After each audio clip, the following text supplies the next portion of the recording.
Hey there, Ram fans. I'm Sydney Wicker, and I'm joined by Bryan Buck from CTV Sports and KCSU's Ray McGowan. And we're out here at Canvas Stadium where CSU is ready to take on Illinois State.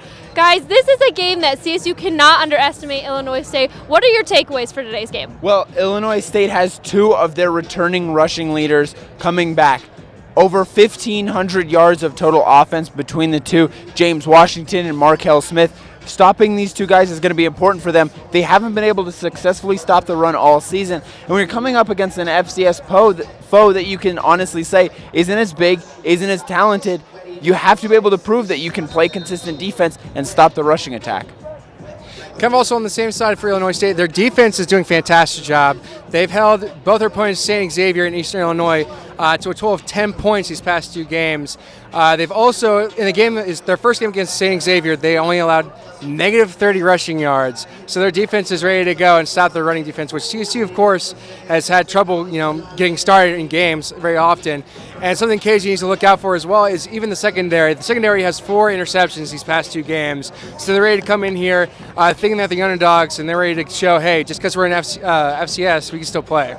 Yes, for sure. I think one thing CSU really needs to focus on today is their special teams. Their special teams did not come out to play last week against Florida. So I think if they can come out here and if they can make those field goals, any little point counts in a game when you're playing a close team. And CSU is the underdog by 6 points, so whatever you can do to push yourself a little bit farther is going to be really important. And you can't make mistakes like that, especially on special teams. So I hope they put in the work this week, and we'll have to see what comes out for the rest of the team. Yeah, and on the offensive side of the ball for CSU, just like with Illinois State's rushing attack, CSU needs to establish a rushing attack. They haven't done it all season, and if they want to go into Mountain West play and be successful, if they want to go to another bowl game, they have to prove that they could run the football. And if you can't run the football against an FCS opponent, at least consistently, maybe not gashing them, maybe not putting up a ton of points rushing the football, but at least be consistent running the football, you have no chance of being successful against tougher Mountain West opponents later on in the season. Yes, for sure. Against Arkansas, they weren't in positive rushing yards until the fourth quarter, so it'll be really important to see how CSU establishes their run game.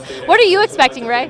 Kind of something that we see every time with Colorado State. The defense shows flashes of just experience and shows that they can actually hold up, and they gain momentum very easily. However, when CSU has a momentum on offense, they need to complete drives, at least get some kind of points on the board. They had 3 turnovers against Florida. They missed 2 field goals, and that momentum, when they have it and they turn over the ball and don't put anything on the board, it tires the defense out. It tires the offense out, having to go all the way down deep into enemy territory and come up with 0 points. It really kills them and just allows the other team to get all the momentum back and continue to rack up points while CSU is stagnant on offense. Yeah. Speaking of momentum, CSU is coming off of a loss, so we'll see if they're able to turn around today because Illinois State is 2-0, so we'll have to see how they do there. What are your predictions for today's game?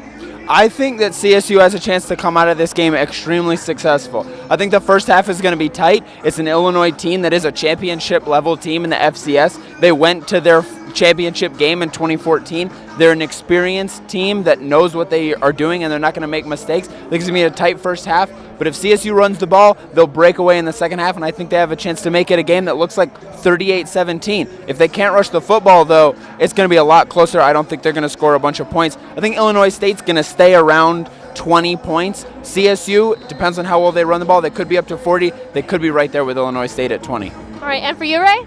I think one thing that you're going to see coming out from Illinois State is that their rushing offense is going to come out hard and they're going to come out fast. I think CSU, their defense still isn't yet at that level that they want to be. I think Illinois State is going to come out hard in the first half. However, Mike Bobo is an incredible coach in terms of taking that halftime break and really making those adjustments and coming back. And you saw against Arkansas how they were able to come back. You saw a little bit of Hawaii.